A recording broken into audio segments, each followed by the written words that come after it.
Dunida waxaa ku yaala goobo dabiici ah oo lagu tilmaami karo mucjisooyin rabbaani ah kuwaas oo dadka ka yaabiya.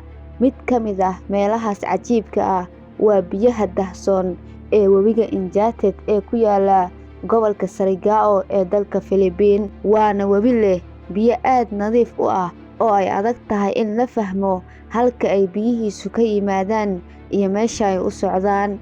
Webigani oo si dabiici ah ugu dhex jira kaymo qurux badan, waxa uu leeyahay midab buluug dhalaalaya oo aad u sarreeya, taasoo dadka ka yaabisay.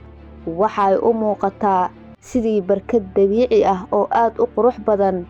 Waxa xiisaha leh ayaa ah in biyaha webigani ay yihiin kuwo si gaar ah u dhalaalaya ilaa heer ay sida muraayad uga muuqdaan kalluunka iyo dhagxaanta hoos yaalla.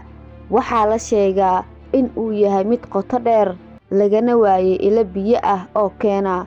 Qoto dheeridiisa saxda ah lama garanayo, waana sababta ay saynis yahanadu iyo xeeldheerayaasha u baaraan mar kasta si ay u fahmaan sirta webigani. Waxaa la rumaysan yahay in webigani xiriir uu la leeyahay badda, laakiin weli lama caddeynin sida uu ugu xirmay biyaha badweynta. Dad badan ayaa rumaysan in webigani uu leeyahay awood sir ah oo lagu ilaaliyo, taasi oo sababtay in loo bixiyo magaca Injazet oo micnihiisu yahay webiga sixran. Waxaa la sheegaa in dadka deegaanka aysan caadi ahaan ku dabaalan karin xilliyo gaar ah, maadaama ay jiraan waqtiyo lagu arko waxyaabo la yaab leh oo ka dhex muuqda webiga. Waxaana loogu bixiyay magacani webiga sixran sababo dhowr ah. Dadka deegaanku waxay aaminsan yihiin in webigani uu leeyahay awood gaar ah oo qarsoon, waxayna sheegeen sheekooyin la xiriira jinniyo ama makhluuqyo sixir leh oo ilaaliya. Sidoo kale biyaha webigani waa kuwo aad nadiif u ah oo leh midab buluug dhalaalaya, taasoo la yaab ku noqotay dadka maadaama aan si rasmi ah loo ogeyn halka ay ka yimaadaan ama meesha ay u socdaan. Quruxda dabiiciga ah iyo sheekooyinka khuraafaadka ah ee la xiriira ayaa sabab u noqday in loogu yeero webiga sixran. Waxaa markii hore ogaaday dadka deegaanka ku nool, waxa uuna muddo dheer ahaa meel ay dadka deegaanku ka sheekeyn jireen, iyagoo rumaysnaa in ay tahay goob Ilaahay si gaar ah u abuuray. Si kastaba ha ahaatee, waxaa si weyn loogu sii faafiyay adduunka markii ay dalxiisayaal iyo cilmi baarayaal ay bilaabeen in ay booqdaan, gaar ahaan qarnigii 20aad iyo horaantii qarnigii 21aad. Webigani waxa uu caan ku noqday markii dalxiisayaal iyo sawir qaadayaal ay bilaabeen in ay muujiyaan quruxdiisa. Sawirro iyo fiidiyow laga qaaday ayaa aad loogu faafiyay baraha bulshada iyo bogagga socdaalka, taasoo sare u qaaday inuu caan ka noqdo caalamka. Saynis yahano iyo ku xeeldheerayaasha cilmiga badda iyo dhulka ayaa baaritaano ku sameeyay webigani si ay u ogaadaan halka ay biyihiisu ka yimaadaan iyo halka ay ku dhammaadaan. Waxaase la rumaysan yahay in webigani uu leeyahay xiriir hoose ee qarsoon oo la xiriira badda Filibiin, laakiin weli looma xaqiijinin si buuxda sida uu dhab ahaan biyuhu ay ugu qulqulaan. Baaritaanadii ugu dambeeyay waxa ay muujinayeen in webigani uu leeyahay godad biyo bax ah oo hooseeya, taasoo sii kordhisay sirta la xiriirta. Webiyadu waxay caadiyan ka yimaadaan ilo muuqda, laakiin webigani lama oga halka uu ka soo baxo. Inkasta oo loo malaynayo inuu xiriir la leeyahay ilo qarsoon, haddana cilmi baarayaashu weli si rasmi ah uma caddeynin meelaha biyihiisu ay ka yimaadaan.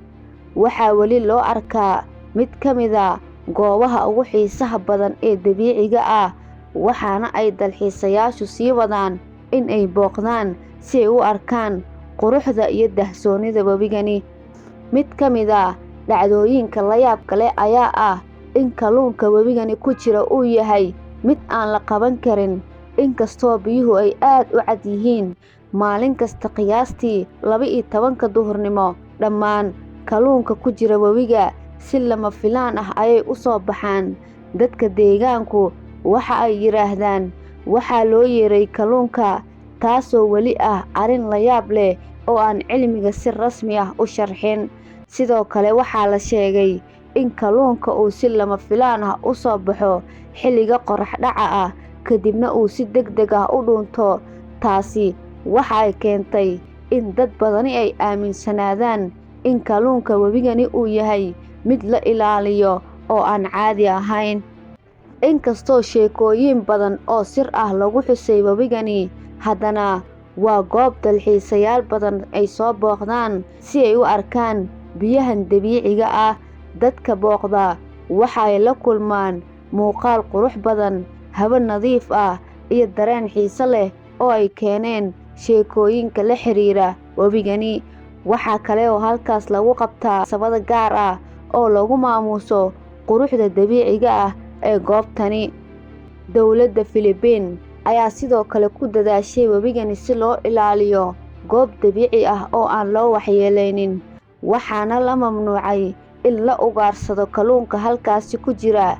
waxaana sidoo kale la xadiday in loo isticmaalo waxyaabo wasakhayn kara biyaha. Biyaha daahsoon ee webigani waa mid ka mid ah mucjisooyinka dabiiciga ah ee adduunka.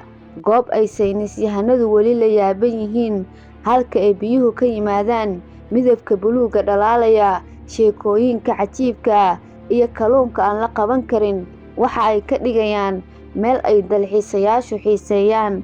Waa meel ay la yaabeen dad badani oo mar qura arkay biyaha sixran ee uu leeyahay webigani. Waxaa lagu arkay xayawaano kala duwan oo biyaha ku dhex nool, inkastoo ay adag tahay in la baaro sababtoo ah biyaha oo aad u qoto dheer iyo godadka qarsoon.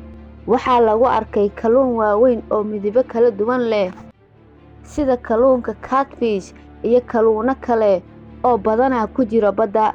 Dadka deegaanku waxa ay sheegaan in kalluunka webigani aan la qaban karin, taasi oo sii kordhisay khuraafaadka ay ka aamineen webigani. Sidoo kale waxaa jira warbixino sheegaya in webigani uu xiriir la leeyahay badda, taasoo ka dhigan in laga helay kalluunka eelfish. Waxaa sidoo kale suuragal ah in noocyo kale oo badda laga helo ay si qarsoodi ah u soo galaan webigani, laakiin ilaa iyo hadda cilmi baarayaashu ma oga dhammaan xayawaanada dhabta ah ee webigani ku dhex nool, maxaa yeelay biyihiisu aad bay u qoto dheer yihiin, godadkuna way ku dhex qarsoon yihiin.